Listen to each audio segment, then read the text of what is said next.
시청자 여러분 안녕하십니까. 지금부터 전편의 한 버전으로 시작하겠습니다. 자, 이번 시간엔 말이죠. 지금 방금 전에 문다혜가 입장을 내놨습니다.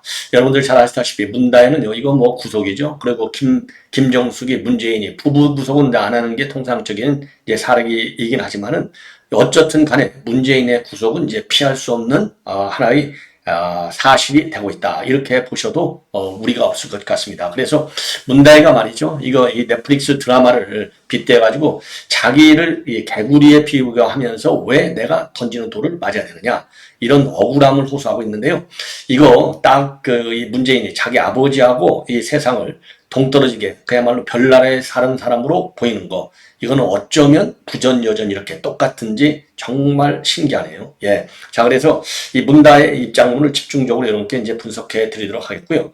그 다음에 이제 조선일보가 대서특필하고 있는 내용이 되겠는데, 한동훈 대표가 지금 들어서 가지고 이제 한 달이 넘었지 않습니까? 이제 취임한다. 그 다음에 하나가 이제 취임 100일 이렇게 가는 거 아니에요? 자, 그런데 취임 한 달을 맞아서 이 당 장악력, 이걸 이제 한계를 드러냈다. 이런 보도가 나오고 있어요.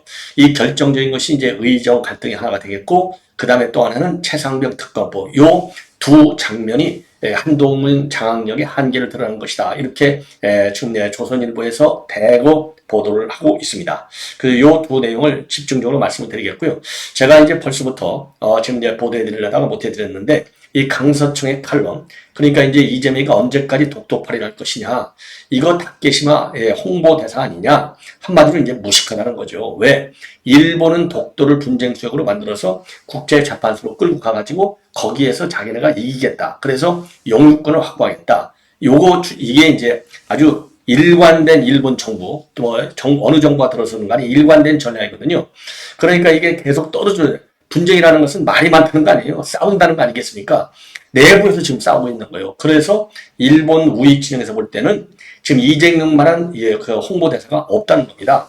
자, 그런데 이런 거를 이재명이가 알고서도 그런다? 그러면 무책임한 것이고, 모르고서 그런다? 그러면 무능한 것이죠. 정말로 무지한 것이죠. 무능무지죠. 자, 이러한 칼럼을 여러분께 말씀드리겠고, 마지막으로 여러분들 이제 미국 선거, 그야말로 혼조세가 계속되고 있는데요. 뚜껑을 까봐야 알 것 같다라는 말이 맞을 것 같습니다. 지금까지는요, 이제 해리스가 출마를 이제 선언한 이후에는 이 경합주에서 대부분이 이제 한 1, 2%, 2, 3% 안으로 좀 우세를 유지해 왔는데, 요게 지금 뒤집어지고 있다는 겁니다. 예. 그래서 요 내용까지 여러분께 쭉 말씀을 드리도록 하겠습니다. 자, 그러면 말이죠. 이 맨 먼저 지금 이제 이 문다혜의 입장문을 여러분께 이제 말씀을 드리겠는데, 문다혜의 입장과 관련해 가지고요. 문다혜 입장과 관련해서 문다혜가 내놓은 글을 맨 먼저 여러분께 한번 소개해 드리면은 제일 빠르지 않을까 이렇게 생각이 드네요. 그래서 문다혜 그 넷플릭스 드라마 여기 개구리 드라마 제목 드라마에 나오는 이 개구리에 비교해서 본인이 지금 이제 당하고 있는 거, 본인이 당하고 있다 이렇게 주장하고 있는 거예요. 당하는 게 아니라 정상적으로 뒤늦게 법이 집행돼서 되고 있다. 그야말로 정의의 시대에 이제 돌입해 있다.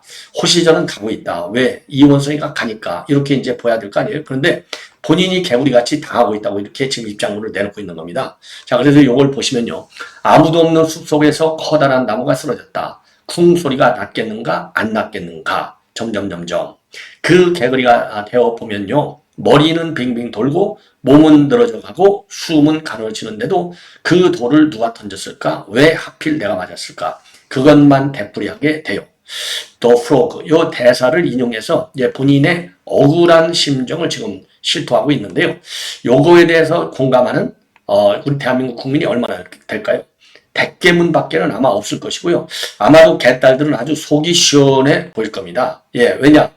문재인이가 밖에 살아있어가지고 친문들의 결심을 통해서 김경수를 앞세우거나 김부겸이나 이낙연을 앞세워서 지금 이제 이재명을 치고 들어오는 거. 이거 이제 개딸들 입장에서 볼 때는 최악의 시나리오가 아니겠습니까?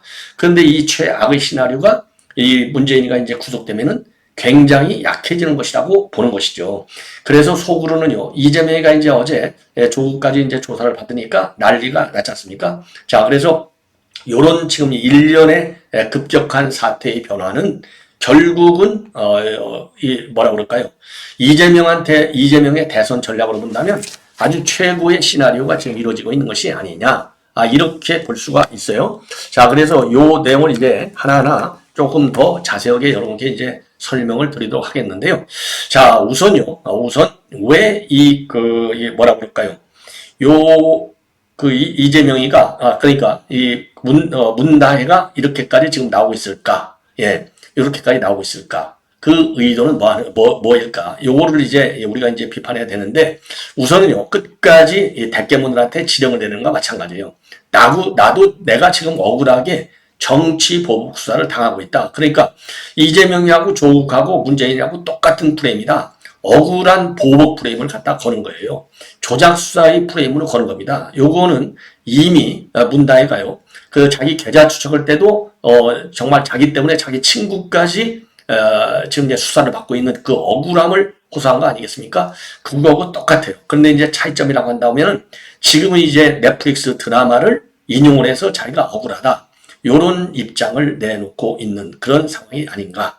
자, 그래서 지금 이제 이재명이의 이제 반응이 굉장히 중요한데, 이재명이는요, 약업 빠져갖고 한마디씩만 툭툭 던지고 마는 이런 상황이 되고 있습니다. 자, 그래서 요 내용을 조금 더 지금 이제 말씀을 드린다면은, 제가 지금 이제 방금 말씀드린 대로 요러한 내용의 입장문을요, 바로 이제 어젯밤에 이 옛날 그 X 계정, 지금 이제 전에 이제 트위터 계정이라고 하잖아요. X 계정에 올렸어요. 그래서 넷플릭스 드라마인 아무도 없는 숲속에서 이 구조를 이용해서 글을 올렸습니다. 자, 그래서 아무도 없는 숲속에서 커다란 나무가 쓰러졌는데 쿵소리가 났겠는가 안 났겠는가. 그 개구리가 되어보면 머리는 빙빙 돌고 몸은 늘어져 가고 숨은 가늘어지는데도 그 돌을 누가 던졌을까? 왜 하필 내가 만졌을까? 그것만 되풀이하게 된다. 그것만 되풀이하게 된다. 이 말에 지금 문다혜의 속심이 들어가 있는 거예요. 그러니까 무지하게 억울하게 내가 지금 보복을 당하고 있다. 바로 보복 수사임을 강조하는 그런 내용이 되겠습니다. 그래서 이 드라마의 영어 제목은요, 영어로 되어 있습니다. The Frog, 개구리로만 되어 있어요. 그래서 무심코 던진 돌에 마는 이 개구리가 이제 드라마의 이제 주제가 되겠는데, 이 드라마는요, 범죄자가 걸어간 길 위에 내 터전이 있었다는 이유만으로 삶이 파괴될 수 있다는 점을 보여주는 심리 스릴러라고 합니다. 그래서 이 드라마에다가 자신의 이 상황을 빗대서 올려 있는 건데요. 그래서 이 글과 함께 돌에 맞아 깨진 듯한 유리 창문의 사진도 함께 올려주고 있어요. 자, 그래서 다시 한번 보여드리면요. 제가 이제 요 유리 창문은 보여드리지 않은 것 같은데, 유리 창문을 한번 이렇게 보여드리겠습니다. 자, 여기에, 요게, 이 깨진 유리창이잖아요. 돌에 맞아서. 그러니까 이제 유리창이 깨지면 안 되잖아요. 자기가 이제 방어가 돼야 되는데 방어막이 깨진 거예요. 그러니까 돌에 맞은 개구리처럼 자기가 표적 수사가 됐다는 얘기고, 유리창이 깨진 것처럼 자기의 방탄막은 깨졌다. 이렇게 지금 시사하는 이러한 입장문을 내는 겁니다. 이 얘기는요, 사실 뒤집으면 내가 죄지었던 거나 마찬가지죠. 만약에 자기가 죄를 안 졌어? 그러면 유리창이 깨지거나 개구리가 돌을 맞거나 무슨 관계가 있어요?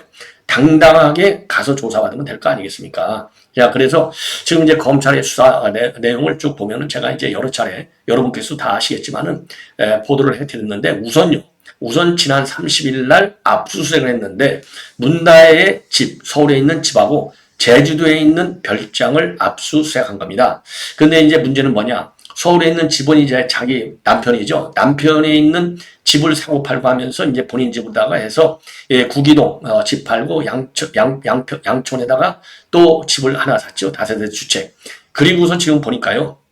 지금 연도는, 그러니까 구입 연도는 2022년도 7월. 그러니까 이제 문재인이가 대통령을 그만두고 나서 2달 후에 제주도 별장을 하는 겁니다. 2달 후에 무슨 정치 있다고 별장을 사겠어요. 그래서 저는 요 별장이, 이게 이제 소유권을 확인해 보니까 송기인, 그야말로 이제 문재인의 그 멘토로 되어 있지 않습니까? 송기인 신부 이름으로 되어 있다는 겁니다. 그래서 송기인 신부와 문재인과의 이런 관계, 멘토로까지 생각하는 이런 관계, 아주 뭐 밀접한 관계, 밀접한 정도가 아니죠. 일심 동체라고 할 수 있나요? 그 정도의 한 몸통이라고 봐야 되는 거 아니에요? 예를 들어서 지금 이재명하고 김만배가 한 몸통, 이렇게 이제 우리가 볼 수 있듯이 문재인과 송기인 신부는 한 몸통으로 봐야 되는 겁니다. 그러니까 이 문재인이가 자기가 이제 이거 대통령직에 있을 때 요 별장을 샀을 가능성이 많아요. 그리고 요 별장에 가서 휴식까지 취했다는 거 아니겠습니까? 예. 그러니까 이게 휴식까지 취한 점. 만약에 순수한 이 신부의 별장이다. 그러면요. 아무리 가깝더라도 현직 대통령이 거기 가서 쉰다? 이건 난센스죠. 그런데 이제 거기 가서 쉬기까지 휴가 가가지고 예. 이 정도가 되고 그 다음에는 이 매입한 그러니까 이제 문다의 이름으로 이 말하자면 등기부등본에 이름을 올린 거, 요 시점이 2022년도 7월. 퇴임하거나 수달 후. 그러면 부동산을 살려면 소유권까지 이동되려면 몇 달 걸리잖아요. 그러면 퇴임 말기에 부동산을 투기해? 요거 쉽지 않죠. 예. 아니, 퇴임 준비하고 정신이 없는데 거기에 만약에 그렇다고 한다면 이거 문재인은 투기꾼인 거예요. 문재인 딸도 투기꾼. 꾼 중에 꾼인 거죠. 자, 그래서 이런 그 등기부의 소유권자가 이전된 시점. 그리고 문재인이가 직접 재직 중에 가서 거기서 휴가를 보낸 점, 요런 점 등으로 만약에 지금 문재인이가 대통령이 좀 그만두고 나서 거기서 이제 쉬었다, 뭐 휴가를 갔다 해도 그것도 문제가 된다. 왜냐? 아니 전직 대통령이 그래 자기 멘토 별장에 가서 그리고 신부가 말이죠. 신부가 오면 무소유하나 비슷한 거 아니에요? 그래서 우리가 이제 이 승려들, 그 다음에 신부들 무슨 뭐 부동산 사고 땅 사고 이런 거 봤어요? 별로 못 봤잖아요. 신부가 어떻게 별장을 사냐? 아니 물론 살 수 있죠. 소유재산 사유권이 이제 보장되니까 얼마든지 법률적으로는 아무 문제가 없지만은 통상적으로 누구나 송기인 신부 정도 되는 사람이 제주도에 별장을 산다? 그러면 이거 뭐 투기로 샀다고 볼 수밖에 없는데 신부가 투기한다? 여러분들 이게 이해가 됩니까? 그래서 이런저런 사정으로 보면 이게 그 이름을 빌려준 차명 매입이 아니냐 이런 의혹이 제기되고 있는 거예요. 그러면 요게 3억 한 8천 정도를 주고 샀다고 하는데 요 억대 돈이 어디서 났겠느냐 요 출처도 해야 된다 이거죠. 이거 뭐 틀림없이 10중 8구는 특활비에서 나왔을 가능성이 굉장히 다되어지 않나. 지금 그러잖아요. 이 구기동이라든가 양천 그 빌라 사고 이럴 때도 특활비로 사지 않았느냐라는 의혹이 제기된 거예요. 그래서 차명 계좌 이 3명 그러니까 이제 김정숙의 보좌관 2명하고 경호처 직원 요것도 다 지금 검찰에서 분석하고 있는 거 아니겠습니까? 그래서 요런 문제점이 제기되고 있고 요 문제점이 있어가지고 결국은 이제 검찰에서도 결국은 별장까지 이제 압수수색을 한 상황이 된 겁니다. 그래서 지금 이제 이 문재인 그리고 이제 문재인 사회 이게 단순한 특혜 채용이 아니고 이게 단순한 특혜 채용에만 이 범죄가 머무는 것이 아니라 갈수록 이 범죄 행위가 넓어지고 있다. 건수가 또 나오고 있다. 그래서 이게요. 이재명이 못지않은 이게 범죄 덩어리가 문재인이가 아니냐. 이런 비판이 지금 제기되고 있는 상황이라고 저는 보지 않을 수 없습니다. 자, 그래서 요거 제대로 좀 털도록 우리가 여론을 조성해야 될 것이 아닌가. 그리고 요렇게 되어 있는데 말이죠. 여전히 문재인은 단 한마디 발언이 없어요. 단 한마디 발언이. 예. 자, 그래서 요런 내용으로 보면 이제는 그 문다혜 소환은 뭐 시간 문제가 아닌가. 더군다나요. 문다혜 압수수색 영장을 보면은요. 영장 수상을 보면은 여기에 뇌물 혐의로 문재인이가 피의자로 적시되어 있다는 거 아니겠습니까? 그리고 뇌물 액수는 2억 2,300만 원. 그러니까 이제 태국에 있을 때 받았던 봉급하고 그다음에 임차비. 그래서 봉급이 한 800만 원, 임차비가 이제 한 350만 원. 이제 그 집 월세대가 되는 거죠. 800만 원하고 350만 원. 그래서 한 2억 2, 3천만 원의 이 생활비가 결국은 뇌물 혐의가 된다는 겁니다. 그냥 돈을 못 주니까 그냥 이제 문재인이가 이제 중진공 사장자 자리도 줬지, 그 다음에 국회의원 추천도 해줬지, 이러니까 이거를 돈으로 갚아야 될 거 아니에요. 근데 돈으로 갚으면 뇌물죄로 바로 걸리니까 이렇게 안 하고 이제 사위를 갖다가 게임 업체에서 잘 다니고 있는데 항공 업무와 전혀 관계없는 인간을 갖다가 타이스타 제시라고 하는 별도의 회사, 저가 항공사까지 만들어가지고 그 만드는데도 돈을 또 이스타항공에서 돈을 빼돌려서 그 회사를 만든 거 아니에요. 그러니까 또 배임 혐의도 있는 거 아니겠습니까? 자, 그렇게 그 사법 리스크를 벌려가면서까지 채용을 해준 거예요. 그래서 그 고마움으로 대가로 2억 2,500만 원, 2억 3천만 원, 요 봉급으로다가 또 그 생활비로다가 준 거다. 그러니까 이게 이 뇌물이 맞는 것이죠. 그래서 뇌물 혐의의 피의자로 되어 있다는 겁니다. 그래서 지금 현재 이제 임종석이도 이제 불러서 조사를 끝냈고, 그 다음에 조국도 조사를 끝낸 겁니다. 자, 그래서 요 내용이 일파만파로 지금 커지고 있는 상황이 되겠습니다. 자, 그래서 이 정도로 해서 이제 앞으로 말이죠. 이거 이재명이도 조국도 그다음에 이제 임종석이도 강하게 반발하고 있는데 반발이 강하면 강할수록 제가 죄인입니다. 이렇게 이실직고하는 것이 아닌가 이렇게 생각이 들어요. 자, 이번에는요 시간 관계상 먼저 이 강천석 칼럼, 제가 이거 굉장히 중요한 칼럼인데요. 자, 이 강천석 칼럼이 이재명이 대표, 제목이 이렇게 돼 있어요. 이재명 대표 독도 그만 흔드시오 이렇게 돼 있거든요. 그래서 이제 이게 최악의 시나리오는 뭐냐, 독도와 관련해서 한국의 반미 정권이 들어서서 만약에 반일 선동을 하면 독도 상황을 예측할 수 없다. 반미 정권이 들어서 갖고 반일 선동하면 이게 끝나는 거다는 거죠.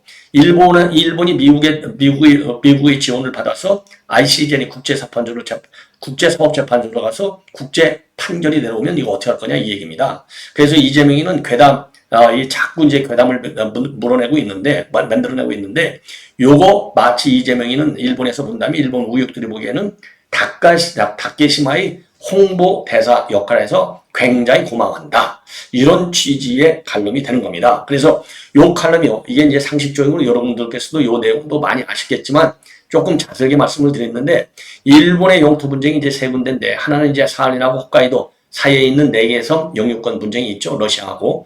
그 다음에 둘째는 이제 하나는 뭐냐면 이제 센카쿠 열도 영유권 분쟁이 있고, 그리고 세 번째 영유권 분쟁 하는 데가 독도인데, 요 독도를 갖다가 이재명이 지금 홍보 대사 역할을 하고 있다. 요 점을 비판하고 있는 겁니다. 자, 그래서 지금 이제 그 기승전결로 해서 조금 이제 자세하게 말씀을 드리면, 이재명의 독도 발언을 들으면 일본 우익의 다케시마 이 홍보대사를 맡기로 작정한 듯한데, 다수당 대표이자 야당의 차기 대통령 후보 1순위에게 그걸 의뢰했을 리 없으니 자진해서 맡은 것이다. 이재명의 발언은 즉각 일본 신문 방송을 타고 일본 전역에 전해져서 독도가 한일 분쟁의 땅이라고 하는 이미지를 강화시켰을 게 굉장히 분명하고, 일본은 손을 안 대고 코를 푼 셈이다. 이 얘기는요, 결국 아주 이재명이가 떠드는 바람에 독도가 이제 분쟁의 이 섬이 돼가지고 결국은 ICJ로 몰고 가서 일본이 판결해서 이길 수 있는 여건을 만들어주는 홍보 대사 역할을 하고 있다. 이렇게 비판을 하고 있는 거예요. 그래서 일본은요, 지금 이제 이 영토 분쟁 지역이 이제 세 곳이 되는데, 하나가 사할린하고 홋카이도 사이에 있는 4개의 섬 영유권 분쟁인데, 요게 1905년 러일 정례 전쟁에서 일본이 승리해가지고 사할린 섬 절반을 차지했고, 그런데 이제 2차 대전에서 패배하니까 소련에 반환했는데, 그때 소련은 그 남쪽 섬에 살던 일본들을 전부 다 내쫓고 점령해버렸어요. 그래서 일본인이 살던 데서 쫓겨났다 해서 일본은 요 4개의 섬을 돌려달라. 북방 영토 회복의 B1이라고까지 표현하고 있다는 겁니다. 그리고 둘째가 이제 센카쿠 열도인데요. 요 센카쿠 열도는 타이완하고 오키나와 사이에 있잖아요. 요게 1895년도 청일 전쟁에서 중국이 이제 패했지 않습니까? 그러니까 타이완을 일본에 넘겨줬다가 2차 대전 후에 일본이 패망하니까 그때 다시 되찾아왔어요. 근데 센카쿠 섬은 현재 일본이, 아까 이제 북방 영토는 소련이 아예 점령해버렸는데, 센카쿠 열도는 지금 이제 일본이 점유를 하고 있어요. 그래서 중국은 그 섬이 본래 타이완에 속한 섬이다라고 하는 이유를 대면서 영유권을 주장하고 있는 겁니다. 타이완은 이제 가만히 있는데 중국이 나서서 난리를 치고 있는 거예요. 그리고 이제 셋째가 바로 뭐냐? 요 독도 문제. 이거 이제 일본 사람들은 다케시마라고 하잖아요. 예. 그래서 일본은 분쟁적 세 곳에 대한 이 대처 방안이 다 달라요. 그래서 일본은요, 미국 점령에서 벗어나서 주권을 회복하니까 4개 섬 반환을 소련에게 줄기차게 요구를 합니다. 그래서 1956년도에 소련은 섬 4개 가운데 2개의 반환 의사를 얼핏 내비쳤지만은 냉전이 깊어지면서 없던 일이 되어버렸어요. 그래서 소련 해체 직전에 일본은 막대한 경제 원조를 약속하면서 소련의 태도를 바꿔서 이거를 가지고 오려고 했지만은 결국은 실패한 겁니다. 그리고 센카쿠 열도의 경우에는 중국은 대들고 있고 일본은 이제 무시하는 패턴으로 이제 일관해 왔어요. 그래서 일본에서 자민당 정권이 민주당 정권으로 교체되니까 중국 공세, 일본 무시, 양상이 변하기 시작한 겁니다. 그래서 민주당 정권이 개인 소유였던 이 섬들을 갖다가 국유화하자 중국 대응이 격렬해지기 시작한 겁니다. 그리고 부스럼을 만들어 놓은 거죠. 그래서 중국 경찰, 해양 경찰이 센카쿠 해역을 갖다가 수시로 침범하고 있고 중국인들은 섬 상륙을 시도하고, 그래서 중국 경찰에 일본이 자위대로 맞서면서 무력 충돌로 확대될 무용도 지금 뒤따르고 있는 상황이 되겠습니다. 자, 그리고요, 민주당 정권이 이제 미일동맹의 틈을 버리면서 이 일본을 얘기하는 겁니다. 동북아시아 안보 협력체제와 같은 설익은 구상을 내놓으니까 이제 상황이 악화되기 시작했어요. 그래서 미국 대통령들은요, 미일 안보 조약의 일본 방위 공약에 센카쿠 열도가 포함되는지는 명확한 언급을 회피하고 있어요. 왜? 중국 눈치도 봐야 되니까. 그래서 중국은 이 틈을 타고 센카쿠에게 미사일을 쏘아댔고, 센카쿠에게는 자민당 정권이 들어와서 다시 미일 동맹을 정비하고, 미국 대통령이 일본 방위 공약에 센카쿠 열도도 포함된다 라고 확언을 하면서 진정되기 시작한 거죠. 그러니까 이제 센카쿠 이 문제가 이 민주당 정권 때 위험한 길을 걷다가 결국은 이제 자민당 정권이 들어와서 미일 동맹의 덕분 때문에 일본이 영유권을 유지하고 있다는 겁니다. 조용하게. 자, 한국의 독도 영유권을 보자 이거죠. 일본 도전은 주로 일본의 외교 백서라든가 방위 백서, 교과서에 독도를 일본명 죽도안으로 표기하는 식이었고, 여기에 정치인 또는 우익단체들이 올라타서 불을 지펴왔는데, 이것도 무시할 수 없는 것은 훗날 분쟁이 녹아날 때에 대비해서 국제법상의 근거를 축적하는 성격이 있기 때문에 무시할 수 없다는 겁니다. 이럴 때마다 따끔한 협의와 항의와 경고가 필요한데, 문제는 바로 과잉 대응이라는 겁니다. 그래서 2000년대 이전에는 죽도의 존재를 알고 있다는 일본인은 20, 30%밖에 되지 않았어요. 조용히 있었으니까. 그런데 노무현 정권 이후에 정부와 그다음에 이제 반일단체의 격렬한 반응이 이어지니까 일본인들도 독도 인지도가 굉장히 높아가서 지금 현재는 90% 정도까지 지금 올라갔다는 겁니다. 그래서 영토 문제로 여론에 불이 붙으면 어느 나라, 어느 정권도 여론에 끌려가게 되어 있는데, 일본 정부가 손을 넘지 않고 궤도를 이탈하지 못하도록 견제한 것은 바로 한미 안보조약, 그리고 미일 안보조약, 이것 때문이라는 거죠. 왜? 동북아 안정을 미국은 이 조약을 통해서 유지를 하니까. 그러니까 미국 덕분에 이제 그래도 독도 문제가 이 정도로 지금 관리가 되고 있다. 이 얘기나 마찬가지인데요. 미국이 윤석열 정권의 한일 관계 긴장 해소 노력을 평가하는 것도 바로 이러한 이유라는 겁니다. 그러니까 윤 대통령의 한일 관계 긴장을 해소하는 바람에 미국의 외교적인 부담, 독도에 대한 요게 줄어들었다는 얘기가 되는 거예요. 그런데 문제는 뭐냐? 독도가 위협해지는 상황이 이제 벌어질 수 있겠느냐? 다시 이제 일본하고 싸울 수 있는 상황 벌어질 수 있다는 거죠. 언제? 한국의 반미 정권이 들어서고 그 정권이 반일 선동으로 정권을 유지하려고 한다면 그럴 수 있다. 아마 그 모습은 일본이 실효적으로 지배하는 센카쿠 열도에 대한 중국의 도발 방식과 닮을 가능성이 상당히 크다. 미국의 배후 조정 역할도 사라졌다고 생각하면 비현실적인 악몽이랄 수 있겠는가? 국장급 주한 중국 대사가 버르장머리 없이 미국이 승리하고 중국이 패배할 것이라고 배팅하면 한국이 역사 흐름을 제대로 파악하지 못한 것이라고 일장후이시하는 걸 고개를 조아리며 듣는 이재명이와 그걸 받아 적는 민주당 간부 모습을 떠올리면 걱정이 크다. 그래서 이게 이재명이가 결국은 매국 역할을 지금 하고 있다. 이 얘기나 마찬가지가 되겠습니다. 자, 그래서 지금 여러분께 이미 말씀을 드린 대로 요번 시간에는요, 문다해와 관련된 요 뉴스가 가장 중요한 뉴스가 아닌가.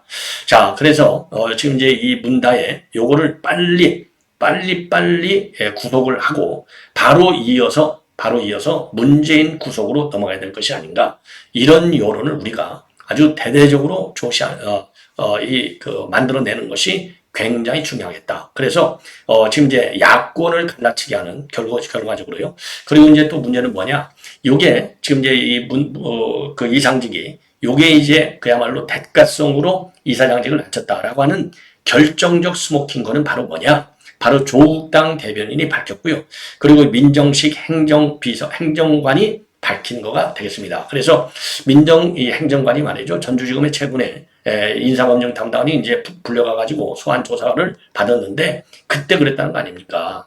이상득이를 본래 중소벤처기업부 장관을 시키려고 했는데 과거에 주가 조작 사건이 있어서 이게 청문회 통과가 어렵다. 그 바람에 한 단계 낮춰서 중진공 이사장 자리를 줬다는 겁니다. 부적격자. 이사장 자리를 저쪽에서 이제 총 3명이었는데 2명, 나머지 2명은 한 사람은 검증을 아예 포기해버렸고, 한 사람은 검증 도중에 안 받겠다. 또 포기했다는 거 아니에요? 이게 얼마나 많은, 지금 쉽게 얘기해서요. 얼마나 많은 압박이 들어왔으면 그렇게 포기했겠습니까? 그래서 이제 단독 드리블로 해서 임명이 된 것이고, 그때 이 부적격 사실을 검찰에 얘기했는데, 부적격이 맞다. 요렇게 조국 당 대변인이 밝혔어요. 요게 결정적, 이 문재인을 구속하지 않을 수 없는 결정적 스모킹 건이 되는 겁니다. 자, 그래서 이제 문재인의 구속도 결국은 시간 문제다. 그래서요, 조국이도 요 문제와 관련해서 이제 조국도 요것도 마찬가지로 지금 이제 피의자로 신분이 바뀌어야 된다. 왜?